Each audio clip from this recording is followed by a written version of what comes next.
அமைச்சர்னு அவர் ஒரு நிமிஷம் மறந்தே போயிட்டாரு. பேரனுக்கு தாலாட்டி இந்தியன் டீமோட இந்த சத்தம் தான்.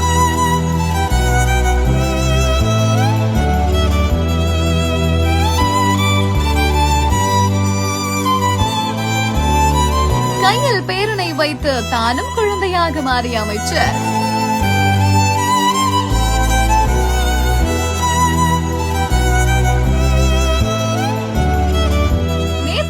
T20 உலக கோப்பையில இந்திய அணி 3வது முறையா உலக கோப்பைய வென்று சாதனையை படைச்சிருக்காங்க. இந்த நிலையில தான் அக்ரிகல்ச்சர் மினிஸ்டரான சிவராஜ் சிங் சௌஹான் பாத்தீங்கன்னா நம்மளோட இந்தியன் டீம் வின் பண்ண மொமெண்ட்டை ரொம்ப அழகா செலிப்ரேட் பண்ணிருக்காரு. ஆனா அது மட்டும் இல்லாம தன்னோட பேரனையே இந்தியன் டீம் வின் பண்ண அந்த ஒரு பயங்கரமான சத்தத்தை தான் தாலாட்டாவே ஒழிச்சிருக்காரு. இது குறித்தான வீடியோ காட்சிகள் இணையதளங்கள்ல வெளியாகி வைரல் ஆகிட்டு வருது.